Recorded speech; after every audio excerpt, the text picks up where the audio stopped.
Everyone, I am Chanel J. Wilson, and I have decided to go live today. I've been trying to get on here all week. I do work a full-time job, and so I wasn't able to get on here. Today, I've decided to share a collection of poems from several of my projects. I have Black Heart on the Table, A Warrior's Lament, that is out. I have two poetry books, both one's called Poems and Proses Volume 1, Relief, and one's called Poems and Proses Volume 2, Quarantine, Civil Unrest, Protest, Quarantine, and Civil Unrest. And there is a Volume 2 out. I'm sorry, that was Volume 3. There's a Volume 2 that's going to be released soon called Giving Myself Permission. And so all of these pieces that I picked kind of follow a same theme. So in my EP, Black Heart on the Table, A Warrior's Lament, it's a collection of songs where I basically gave myself permission to cry out and lament. When you have a lament, or when someone is lamenting, they're trying to state certain things or oppressions or feelings that they're bottling up inside, and they just need to get it out for the purposes of finding healing. So these poems I decided to pick for today's recital, and I call all the things I do a recital. So today's recital is entitled A Warrior's Lament. I'm going to just do a more reading style today. I'm not going to have music behind it. And I like to do these recitals as a workshop just to test out the work, test out what works together, to see the performance styles. So I don't have my fan on because I don't want it to get in the sound. The mic, it is a little hot in here, so yeah, just bear with that. Okay, so let's get started. Ladies and gentlemen, A Warrior's Lament. This first piece I'm going to do is entitled Black Heart on the Table, I'm Still Human, and it's a poem. And you can find this on my Black Heart on the Table EP project. I take my heart off my sleeve and put it back on the table. This time it is black, the color of my skin. Pain bodies triggers, I cry because I'm still human. I want to participate in life. My magic can't keep fixing it, can't keep showing things up, can't keep falsely holding things up. I gotta deal with my humanity in all its forms. You mammied me and I accepted it. You bullied me and I allowed it. You trained me and branded me, and I bleed while remaining complicit in my silence. The reality is my magic cannot fix this, because I am still human. I know I'm magical, but I am also human. And I gotta grieve. I gotta grieve, I gotta grieve, I gotta grieve. This heart comes off my sleeve. Warriors put their heart on the table when they have something to deal with and prove. So I take my black heart off my sleeve and I put it on this table. Because although I'm magical, I am human. And if I want humanity right, my black heart has to heal. My blocked heart has to heal. My black heart has to heal. My blocked heart has to heal. Ladies and gentlemen, I want to welcome you to the Black Heart on the Table experience, where you will watch this lady tear herself down to be built back up again. This is A Warrior's Lament.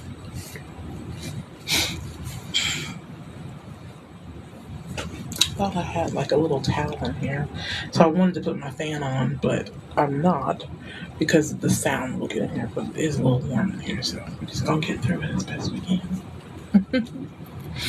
This next piece I have is entitled Wholeness. And I'm only going to do a little bit of it. I'm not going to do the whole thing because it's like a whole rap. But I think the information in the beginning of the rap is important to the story of A Warrior's Lament.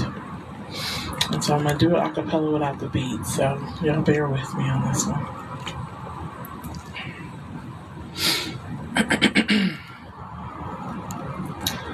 I guess I put my black heart on the table playing dual roles and wearing branded labels. Cut me operator, I am willing, I am able. Will no longer stand alone, comply and enable. My magic ain't built for this, living hand to fist. Still human, emancipated, but only free-ish. No sleep, worry about it. Got your handle in my pocket while your baby's on my collar. While we fending on the dollar, you done punctured my heart.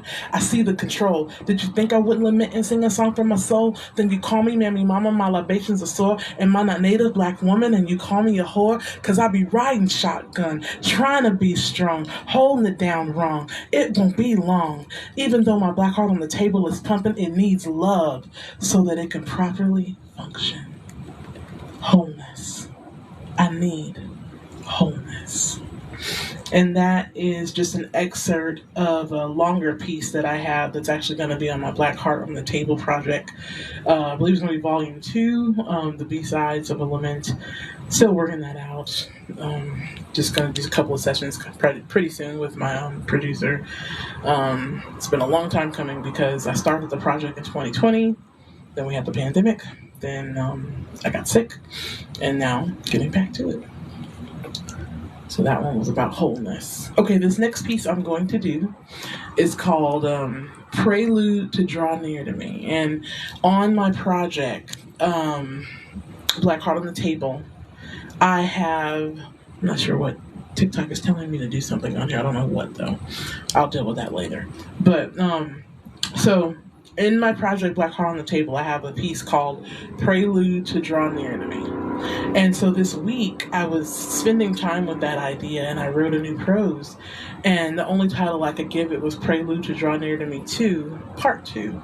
So I'm calling it Prelude to Draw Near to Me, Part 2, Temper the Storm. This quirky girl stays. This quirky girl still stays. It's none of my business, and do nothing without intention.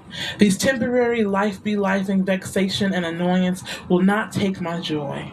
I will stand in my soft era mode. I will tame the anger and the beast, living in the dual both nurturer and protector, but who is taking care of me? All I know is this quirky girl stays. Who waters my flowers? I moan, rock, longing and waiting, hoping the Father, the Son hears my cry. My comforter comes, gives that peace that surpasses all understanding. I wrestle and war and spar in my sleep. How I want to control it, how I want to steer the ship, how I want to go back and change every trajectory. But decisions were made and I'm here now, and this quirky girl stays. And all I hear is my cry. Temper the storm, set the light to the candle, and walk through and out the dark places. Don't be a consuming fire unless necessary, like matters of life and death. But temper the terrain, because this quirky girl stays. That the forces will listen, they have to. Because every time I make a sound, you come closer to me. So come on, draw near. This quirky girl will not move her post. She will stay and master the terrain. And once again, this is a Warrior's Lament recital where I'm just reciting poems from a series of my different projects. As you know, I'm Chanel J. Wilson, multidisciplinary artist and author. I write songs, poetry, books, poems, spoken word pieces, and proses, and then I perform. And so in my efforts here on TikTok is just to continue to build the community. I believe in humanity. I believe that creativity and love can heal this world, and when we reflect in our art and then give it to the people, like as far as sharing, it's a part of inspiring the community, breathing thought into the community, and that's what these pieces are about today. This next piece is called Band-Aids on My Broken Heart, a spoken word poem about my dual connection to police officers. And it's both on my Black Heart on the Table EP that's out right now, and it's also in my book, the Poems and Proses Volume 3. What is that one? Quarantine, Civil Arrest, and Protest, that particular collection. Keep putting Band-Aids on my broken heart. I saw the red flag, didn't see no dart. Hoping you'll come through and play your part, protect and serve yo is a lost art. Keep putting band-aids on my broken heart. It happened close to home at Fruitvale Bart. No time to process, withdraw, depart, cause you shot the gun on a false start. Keep putting band-aids on my broken heart. Navigate for me this colored chart. I fit the description. What's your real intentions? Pull my grandmother over cause her windows are tinted? My 12-year-old eyes see the barrel of a gun. My grandmother's scream pierced my soul fear. I wanted to run. I turned to her and see her hands raised, screaming, "Officer, please don't take our life," as he gazed the situation. Two black women, one elder, one youthful, in a school uniform. I could see the headline now. OPD officer's mother-daughter shot by same precinct he worked for. Wow, you heard me right. I stared down the barrel of a gun because our car fit the description. Do you hear my plight? Keep putting band-aids on my broken heart. We're a target now and I see the dart.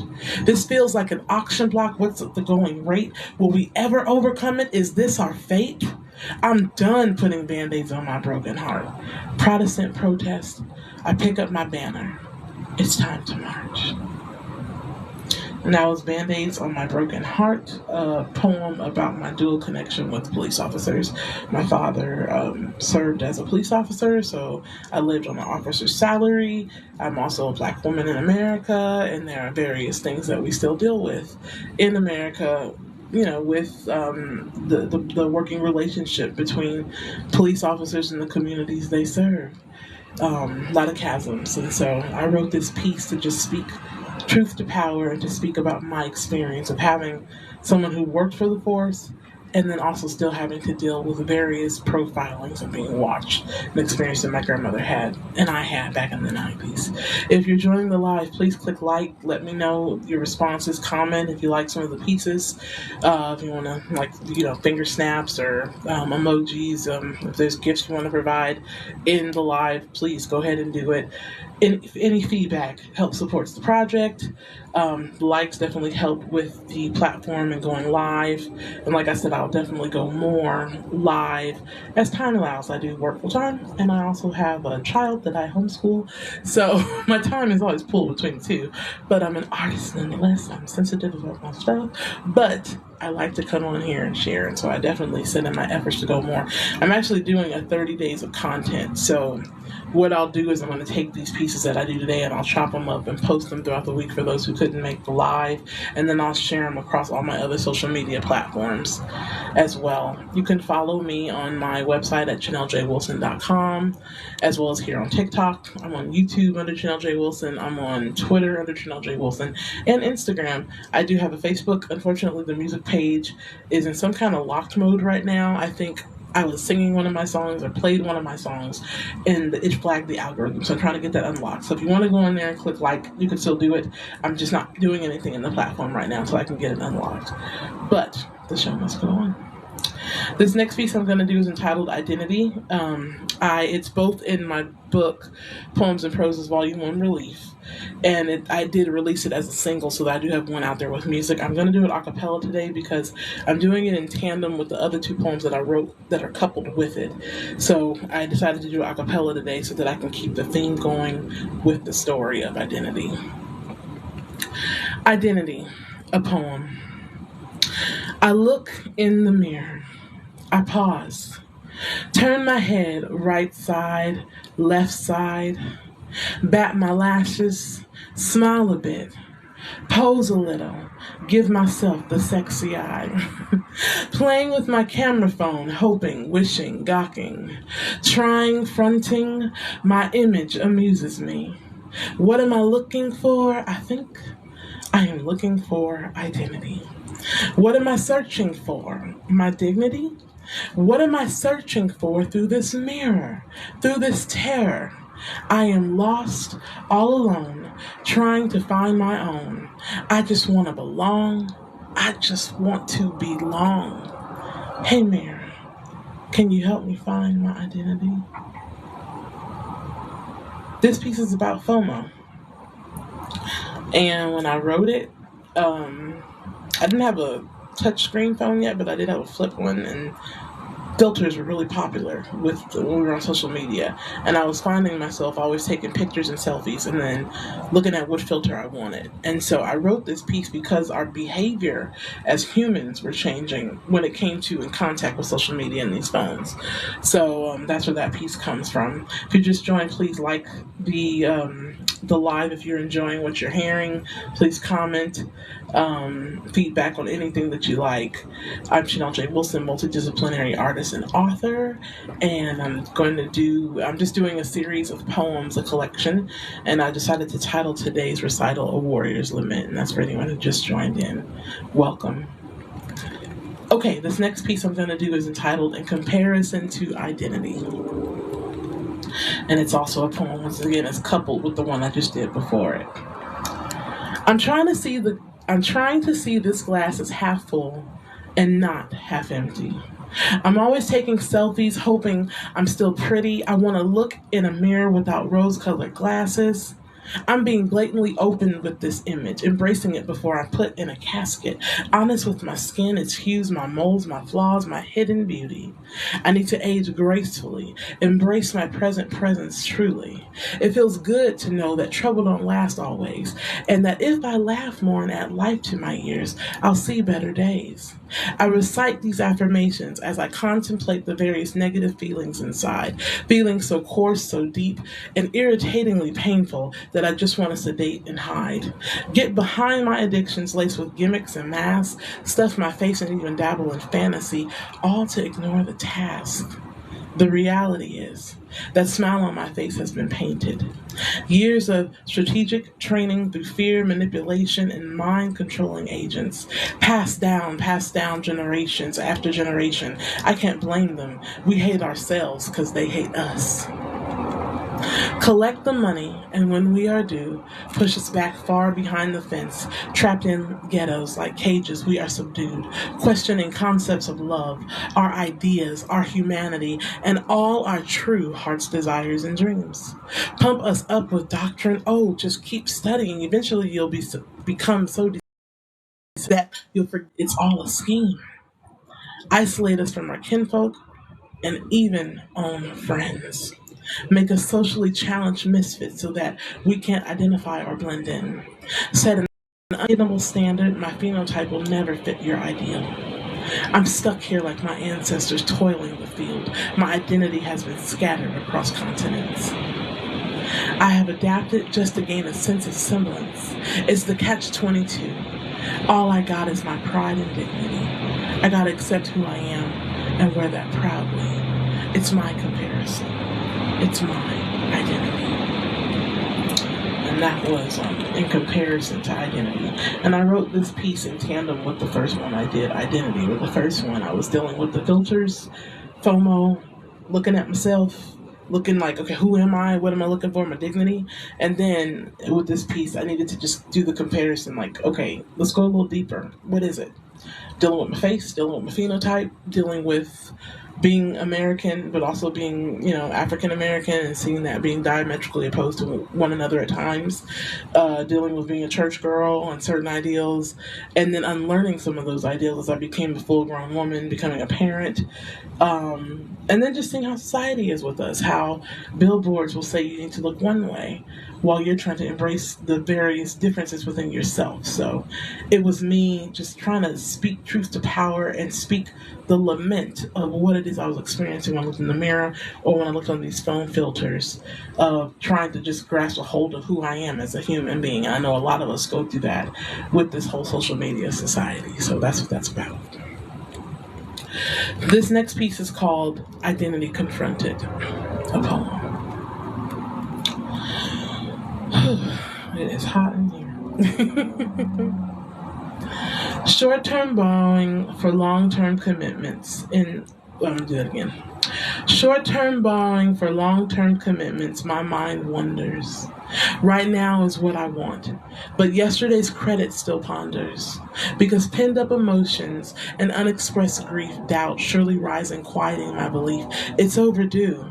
My reason, where's my muse? My heart is broken, and I'm choking.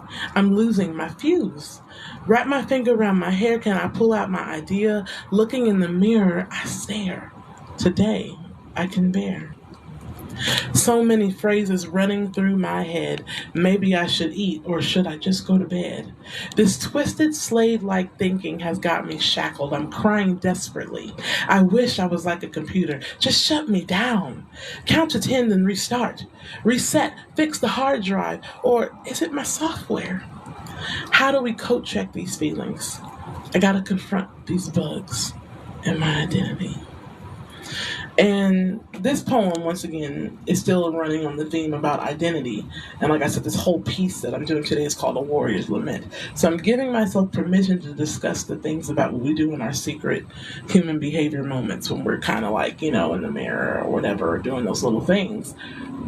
I wanted to talk about what's really happening. It's an observation of it. We're very interesting human beings and interesting creatures, so that's what that's all about. Okay, this next piece I'm going to do is entitled Love or Manipulation. And it's prose. Let me get a sip of water. If I can find it. Ooh.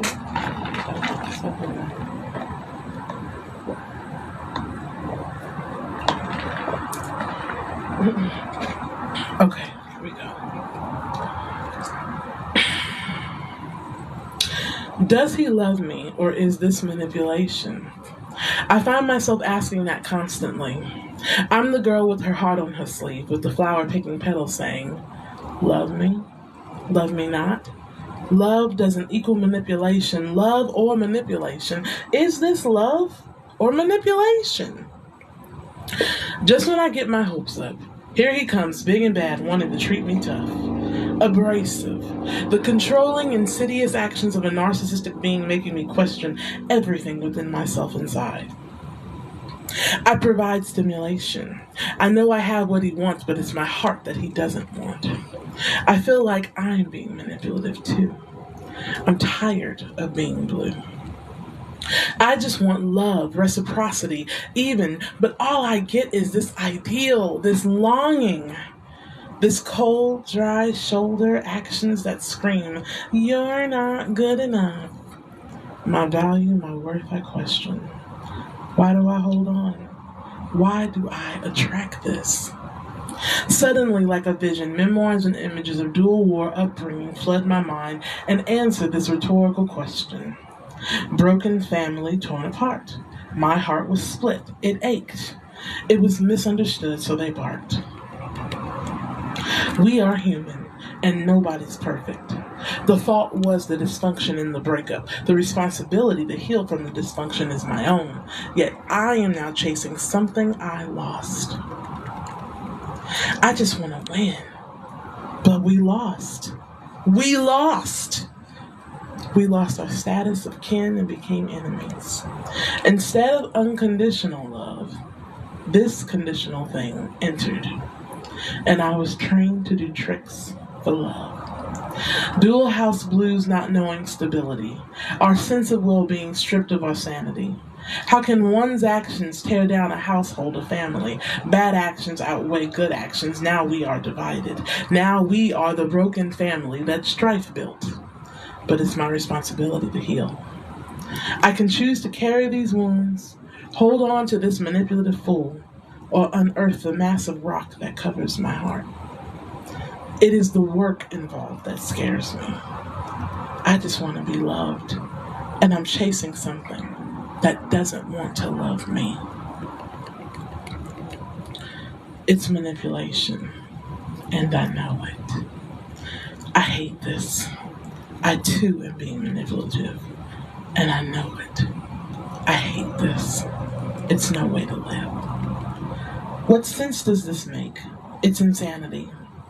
I've got to get free and value me. Am I afraid to be alone? Am I afraid to set a tone? Because I don't even like him. I just want the ideal. The ideal I lost in my dual home. That broken home set the tone. That broken heart makes me moan and chase things that don't want me. Dang, my heart speaks. It needs healing. It needs relief. Love me not. Love does not equal manipulation. Love or manipulation. Is it love or manipulation? That piece was inspired by a lot of things. I wrote it back in 2010. Wrote it about an experience I had. I also wrote it about some of the things I was seeing in relationships. A lot of people on social media will talk about that relationships nowadays are more transactional than they are about the spirit of humanity and the spirit of giving love. And so this poem for me was my honest way of talking about what I was experiencing in just in something that was a little toxic, that wasn't really good, and accepting that they were doing things to manipulate to get what they wanted, and I would do things to appease to get what I wanted back, which was reciprocity, but I wasn't getting that. And then also having to admit, I don't even like you like that. It's the ideal of love. There's a song that I really like called Rest in Pleasure by Esperanza Spalding, and in the bridge she says, it's not really even you that I'm after, it's the idea of it that I am after. But it's okay because we can find rest, and sometimes you can do that. But in this case, this was a case where it was like, I don't even like you. This is manipulation. I need to let it go. So that's what that's about.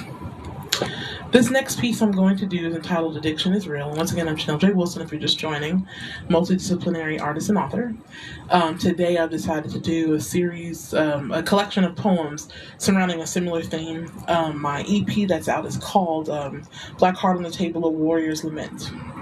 It's volume 1, and when a person laments, they're lamenting a cry based on something that they're going through. So it comes out like a bold cry, like just this wailing thing. And when I wrote the EP, I realized all the songs I was singing had something to do with it.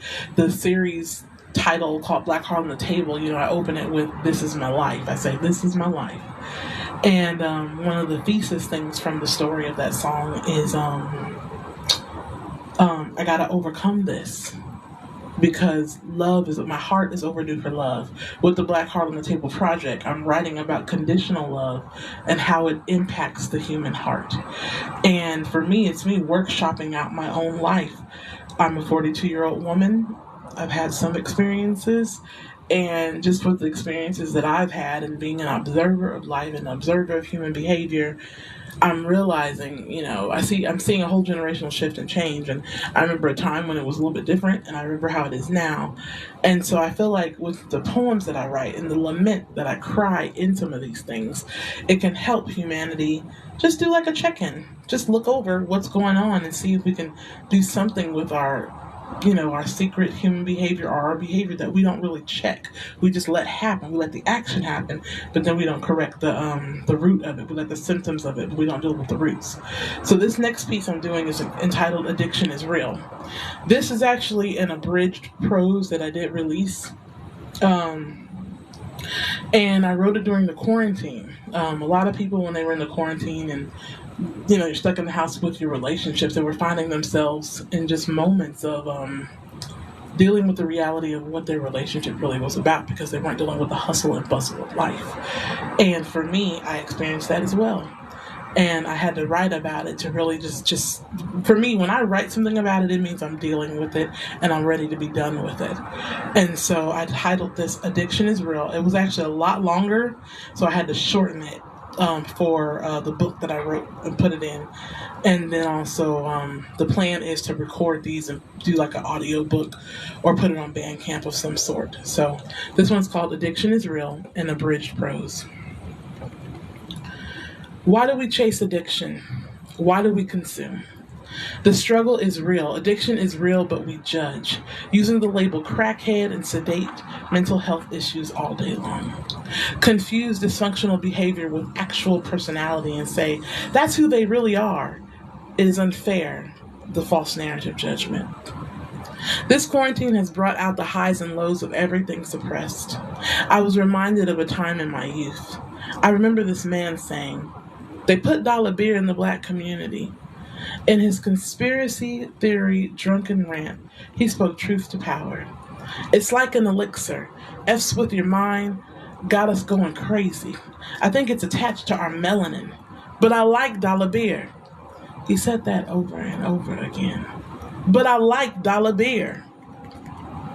I watched him, disenfranchised, broken, neglected in pain and sedating, the only way he knew how, in that old E or that 211, smelly elixir. That man, the man I fell in love with, was drowning himself in the can of Dollar Beer. I wanted love. I think we both found desperation. I sedated with food, chicken wings, anything to knock the dank, dry, endless, going nowhere, wanting relief taste out of my mouth. I was frustrated, always chasing this faux American dream.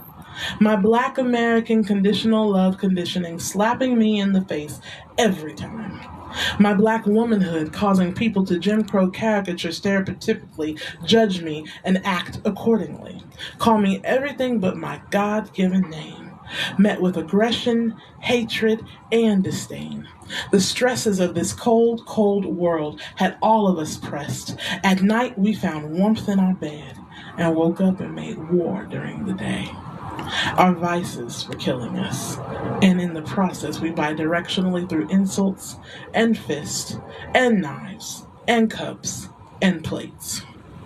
Why do we hate the ones we're supposed to love? Toxic masculinity? Toxic femininity? Or is it just toxic human energy? We need to go to therapy.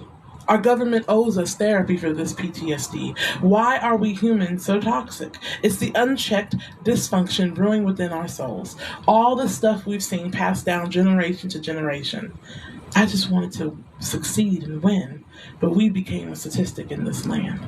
A house built with no foundation, just brokenness, caused by the antebellum. I see what they do to him, yet he sees me as his enemy. He wants to love me, but in so much pain, he can only comprehend me as enemy and not kin. He sees what life does to me, but still sees me as his enemy and admits it in the midst of misguided apologies. As my thoughts track back to this quarantine, and in a fit of rage, he called me a man, like I want to do all this by myself. Generalizes pain with, these females insert anything crazy about intentions. I cry out because I'm lamenting.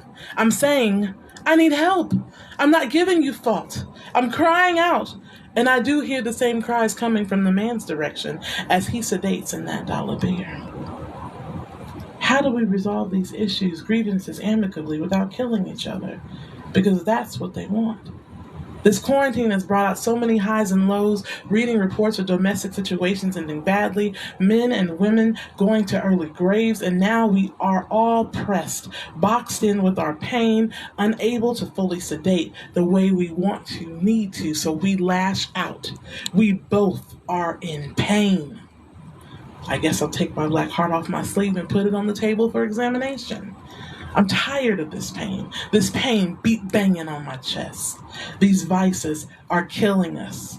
We keep numbing the cry and drowning our sorrows in food, chicken wings, reality TV, and Dollar Beer. The struggle we feel because these pain bodies that we numb through our addiction is real. That piece is very dear to my heart because addiction is real. I used to work in a mental health facility. I've endured a couple of situations in my own personal relationship. And, addiction is real. There's still love there. We are still human, but there's still addiction. And so that's what that piece is all about. This next piece I'm going to do is entitled, Now What? A Prose.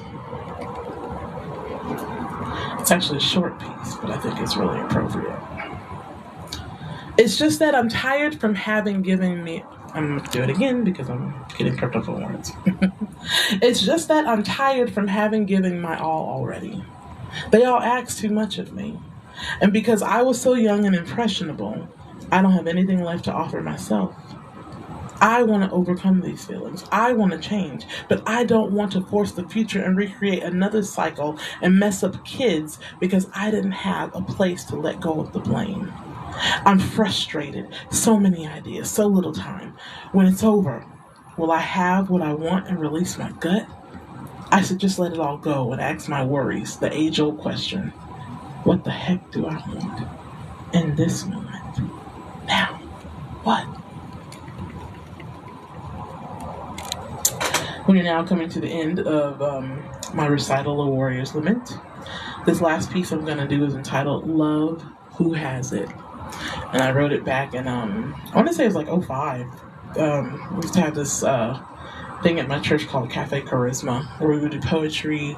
A lot of the Sons of God, we called them SOGs, and they would do like different raps and poems, and kids would do skits. And so I wrote this piece for that event, and it really speaks to me, and I feel like it's the perfect piece to end a Warrior's Lament recital. This is called Love Who Has It, a spoken word. Love who has it. Love who wants it. Looking for love in all the wrong places, seeking for love in all the same familiar places, but haven't you figured out it's still not your time? Sit back, relax, chill, rewind. Time. Love silly. Love dreamer. Love in the way that you think in love, but is only the way you fictitiously drink in love.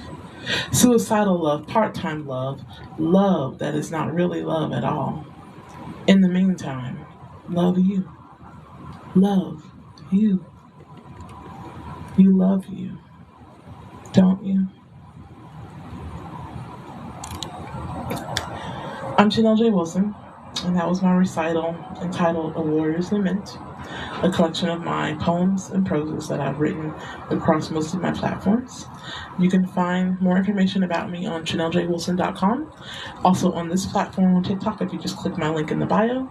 Got a couple of quirky different things on my YouTube channel, as well as here in the platform on TikTok, and I'm definitely trying to encourage myself to post 3 times a day, so I'm going to make sure I keep doing that. Thank you so much for watching. I will definitely be back for more. Check out the works if you like them. Please leave comments and feedback if you enjoyed this, or if there was something that was said in the poetry readings today that blessed you. And I will definitely be back for more. Have a great rest of your Saturday. Bye.